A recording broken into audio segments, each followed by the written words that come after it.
നമസ്കാരം. Anjarakandy dental college വിദ്യാർത്ഥി നിതിൻ രാജിന്റെ മരണം. ലോൺ ആപ്പ് നടത്തിപ്പുകാരായ 3 പേർ അറസ്റ്റിൽ. ഗസിയാബാദ് സ്വദേശി ഋഷികേഷ് തിവേരി, ഉത്തർപ്രദേശ് സ്വദേശി പ്രശാന്ത് ഗേവർ, ഫരീദാബാദ് സ്വദേശി പ്രകാശ് ജയ് എന്നിവരെയാണ് കണ്ണൂർ സിറ്റി ക്രൈം പോലീസ് നോയിഡയിൽ വെച്ച് അറസ്റ്റ് ചെയ്തത്. അഞ്ചരക്കണ്ടിയിലെ ദന്തൽ കോളേജ് വിദ്യാർത്ഥിയുടെ മരണവുമായി ബന്ധപ്പെട്ട് ഭീഷണി മുടക്കിയ ഇൻസ്റ്റന്റ് ഫണ്ട് എന്ന ലോൺ ആപ്പ് നടത്തിപ്പുകാരായ പ്രധാന പ്രതികളെ നോയിഡയിൽ വെച്ച് പിടികൂടി. ഉത്തർപ്രദേശ് ഗാസിയാബാദ് സ്വദേശിയായ ഋഷികേഷ് തിവാരി, ഉത്തർപ്രദേശ് സ്വദേശിയായ പ്രശാന്ത് ഗേവൽ, ഹരിയാന ഫരീദാബാദ് സ്വദേശിയായ പ്രശാന്ത് ജയ് എന്നിവരാണ് പിടിയിലായത്. കണ്ണൂർ സിറ്റി പോലീസ് കമ്മീഷണറായ നിതിൻ രാജ് പി IPSന്റെ നിർദ്ദേശപ്രകാരം Kannur city cyber crime police station SI Mithun CVയുടെ നേതൃത്വത്തിൽ CPOമാരായ സുനിൽ K, ദിജിൻ രാജ് PK എന്നിവരാണ് നോയിഡയിൽ വെച്ച് പ്രതികളെ പിടികൂടിയത്.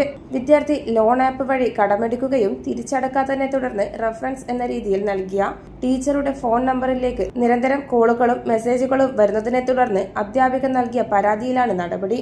ഓരോ നമ്പർ ബ്ലോക്ക് ചെയ്താലും മറ്റു നമ്പറുകളിൽ നിന്ന് ശല്യം തുടരുന്നു. പ്രതികൾ കോൺടാക്ട് ചെയ്ത നമ്പറുകളെല്ലാം സ്വിച്ച് ഓഫ് ആയെങ്കിലും സജീവമായ ഒരു നമ്പർ കേന്ദ്രീകരിച്ചാണ് പ്രതികളെ പിടികൂടിയത്. ലോൺ ആപ്പുകൾ പ്രൊമോട്ട് ചെയ്യുന്നതും പണം നൽകുന്നതും തിരിച്ചടവിനായി വേണ്ട കാര്യങ്ങൾ ചെയ്തതും ഇവിടെ നിന്നായിരുന്നു. നോയിഡ പോലീസിന്റെ സഹായത്തോടെയാണ് പരിശോധനകൾ. പ്രതികൾ ആളുകളെ വിളിക്കാൻ ഫോണിന് പകരം സിം ബോക്സുകളാണ് ഉപയോഗിച്ചിരുന്നതെന്ന് കണ്ടെത്തി. ഒരേ സമയം 30 സിം കാർഡുകൾ വരെ ഉപയോഗിക്കാൻ സാധിക്കും.